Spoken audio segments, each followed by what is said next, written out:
Hey, what's up everybody? Listen, as I promised in our last video, I'm bringing you part 2 of Supperland.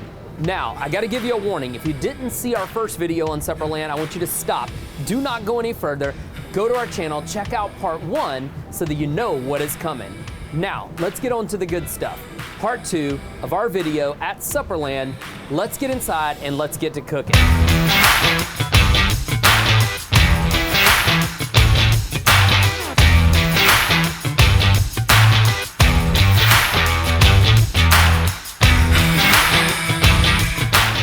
So one of the special places in Supperland is the Supperland Bar. So I'm fortunate enough to be here today with Rhea Buck. How are you?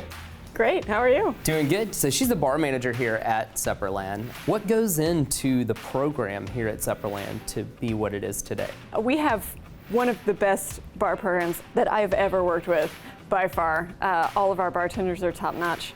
They have spent years honing their craft, and we get to bring it to Charlotte every day. What's nice about this location here, where the bar is, it's separate from the restaurant.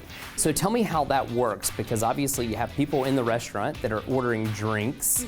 Are those drinks coming from here? Are they coming from another location? Or kind of how does that process work when someone orders from the restaurant? So actually, we are one of the few restaurants in the city that has more than one bar. We have, this is our main beautiful opus to gin and liquor. Yeah. But we also have a bar in the restaurant that just cranks out drinks. As far as coming to the restaurant, I know, Mary, you and your husband have enjoyed the restaurant several times. You've always ended up over here in the bar area. Yes, we always, I think the first time we came, we actually just came right to the bar. And then the next time we went over next door to the restaurant and had dinner at the restaurant. But there's one other secret, exclusive area to your bar. Tell us about that a little bit, because I've heard a little bit of good things about that too. I know Mary's been able to hit a couple of them up, but it is something that literally you have people waiting for the moment that you release it online. But what is the experience actually like? So it is like a 4-course tasting menu, but we focus on the cocktails. So there are small plates paired with each cocktail, and the chefs do a really great job. We provide them with the cocktails to taste and sample, and we discuss it, and then they put together wonderful dishes for it. But the focus is on the cocktails. I gotta ask, what is your favorite cocktail to make? Well, I can make one for you right now. Ooh, we get to experience it? Yeah, I Let's can show do it. you. What are you gonna be making us today? I'm gonna make our liquid nitrogen mint julep today. Ooh, fun. A little fresh mint leaves in there, and then some liquid nitrogen to freeze them. Yeah. Oh, And then we crush So you it get the down, crunch, yeah. right? And you can hear how it's breaking apart, but it's not being muddled. It's just being crushed and broken. And you'll see when you taste it how different it is from mint juleps you might have had in the past. Okay. This, we use a high proof bourbon for this. We use Old Forester 100 proof. Okay. And we mix together a honey syrup in-house using local honey, Herb's honey. Love him, it's great. In this tin, it's doing a little infusion with those crushed up mint pieces. Okay. And that bourbon and that honey. And then I'm just gonna strain that mint out. Liquid Ladies. nitrogen mint julep. Cheers. Look at that. Hi, you go ahead. Yeah. That's good. That's very good. Good. Oh, wow. So to me, I feel like the mint, it's a little bit more intense, but not overpowering. So it's not like all of a sudden you're just getting smacked in the mouth with a bunch of mint. Yeah. But I feel like that the flavor is more enjoyable. Well, it was such a pleasure talking to you, and we look You forward to as coming by well. for a cocktail next time. Thank you, Joe and Mary. Take care. Cheers.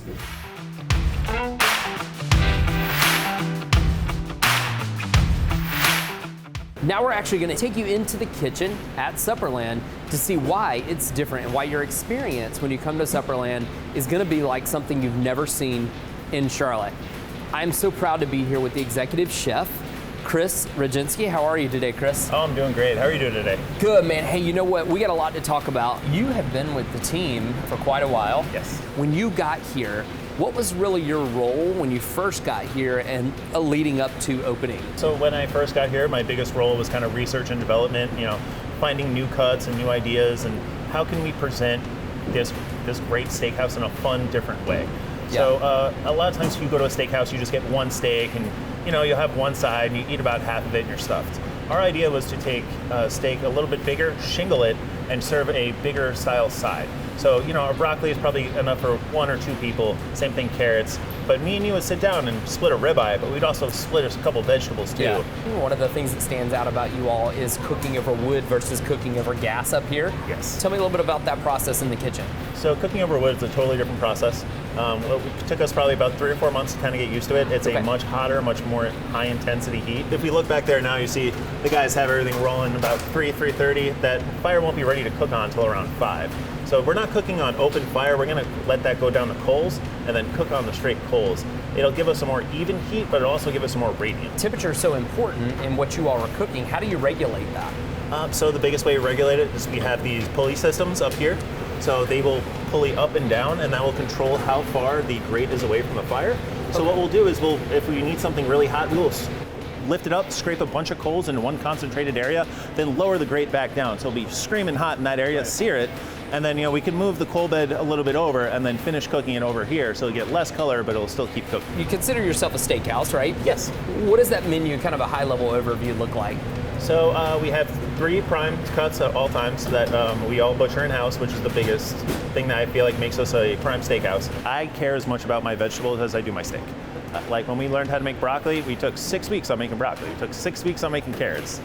I want someone to leave as happy whether they have to get a steak, a carrot, or even an onion. I love that you do put that attention into that to make sure the experience is even across the board. Yeah. You all have a lot of depth to your business. There's the restaurant, there's the pastry program, there's the wine program, there's the bar, there's the little mini exclusive bar downstairs for experiences.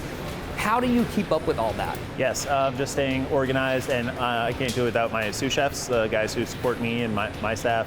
A lot of the guys really take it upon themselves, and one person will handle speakeasy, one person will handle the outside bar, one person will handle something else. So we all kind of divide and conquer, and then kind of report back and see how we did and how we can do it better for next time.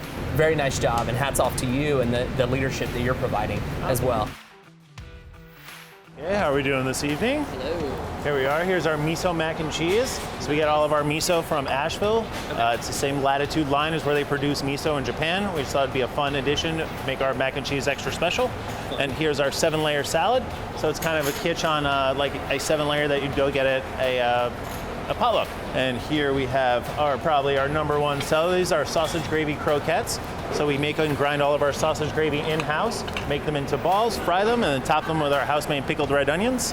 And here's our porridge bread.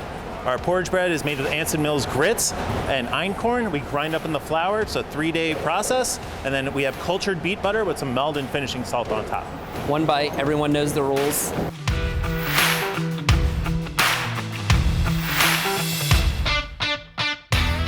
I've already been tasting. You snooze, you lose. Snooze, you lose? Okay. That's my theory. I love the silverware. Yeah. Silverware in the plate. So You that's can what's buy them exciting. here. You can buy Yes. the plates I love that. here, and they're actually handmade by a lady in London, specifically for Supperland. For Supperland. So that's what, when you see the patterns and everything, they've been handmade. Yeah. You can buy them at the restaurant, or you can go online and buy them, and they'll ship them all over the world. Yep. Again, it just ties to overall experience. When you essentially do everything from sourcing to the cocktails to the pastries, the localized sourcing of the food that is going in the ingredients, and then just turn around and sell the plates that they get served on. It's brilliant. So How do you go from literally quitting your jobs, traveling here, for whatever, 10 months, to creating this? Brilliant. Yeah, it's brilliant.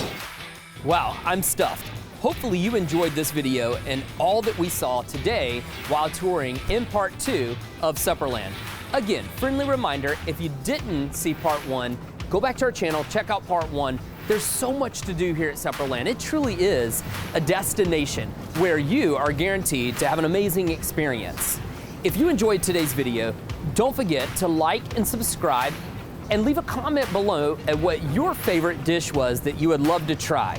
I will check out the comments and pick one lucky winner to get something exclusive from me that has to do with Supperland. Again, thanks for watching, and we look forward to seeing you next time. Take care.